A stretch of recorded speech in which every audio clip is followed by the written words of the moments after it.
மகாநதி சீரியல்ல இனி எபிசோட்ல விஜய் காவேரியோட வளையகாப்பு விழா நடந்துகிட்டு இருக்கு. சாரதாவை கூப்பிட்டு வளையல் போட சொன்னா அவங்க தயங்குறாங்க. காரணம் என்ன அப்படின்னு பார்த்தீங்கன்னா, அவங்க ஒரு விதவை அப்படிங்கிறதுனால தயங்குறாங்க. ஆனா விஜயோட பாட்டியோ அதை பத்திலாம் கவலைப்படல. அதெல்லாம் ஒன்றும் இல்லை, உங்களோட ஆசீர்வாதம் தான் முக்கியம் அப்படின்னு முதல் ஆளா வளையல் போட்டு விட சொல்றாங்க. சாரதாவும் வளையல் போட்டு விடுறாங்க. அதுக்கப்புறம் எல்லாருமே வளையல் போட்டு விடுறாங்க. அதுக்கப்புறம் எல்லாருமே போட்டோஸ் எடுத்துக்கிறாங்க அவங்களோட சேர்ந்து. இதெல்லாம் நடந்துகிட்டு இருக்கிறப்ப இந்த பக்கம் இந்த கிருஷ்ணா பயங்கர டென்ஷனோட இருந்துகிட்டு இருக்கிறாப்புல. அந்த இடத்துல 2 போர்டு வச்சிருக்கிறாங்க. அது என்ன அப்படின்னு பார்த்தீங்கன்னா, ஒரு போர்டில் வந்து எனக்கு ஆண் குழந்தை பிறக்குமா பெண் குழந்தை பிறக்குமா அப்படின்னு ஓட்டு பண்ண சொல்லணும் அப்படின்னு சொல்கிறாங்க.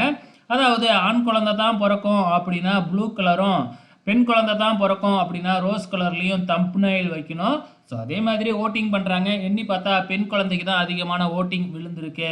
அதுக்கப்புறம் இன்னொரு போர்டில் வந்து பார்த்தீங்கன்னா, குழந்தைங்களுக்கு நீங்களே ஒரு பேரை சொல்லுங்க அப்படின்னு சொல்லி போர்டில் எழுத விடுறாங்க. அதே மாதிரி எல்லாருமே குழந்தைங்களுக்கு இந்த பேர் வைங்க இந்த பேர் வைங்க அப்படின்னு அதில் எழுதிக்கிட்டு இருக்கிறாங்க. ஸோ இப்படியோ வெகு சிறப்பாக வந்து பார்த்திங்கன்னா இங்கே வளையகாப்பு நிகழ்ச்சிலாம் நடந்து முடிஞ்சிடுச்சு.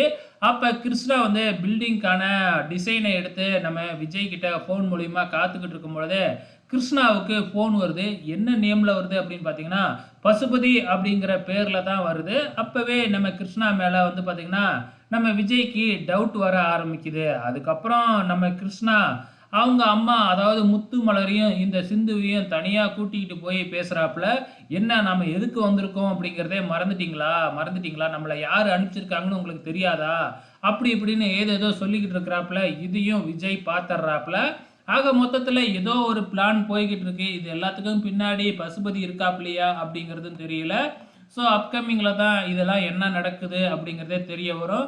மிகப்பெரிய சஸ்பென்ஸோட வந்து பார்த்தீங்கன்னா இன்னும் எபிசோட முடிச்சிருக்கிறாங்க. வெயிட் பண்ணி பார்க்கலாம் நாளைக்கு என்ன நடக்க போகுதுன்னு.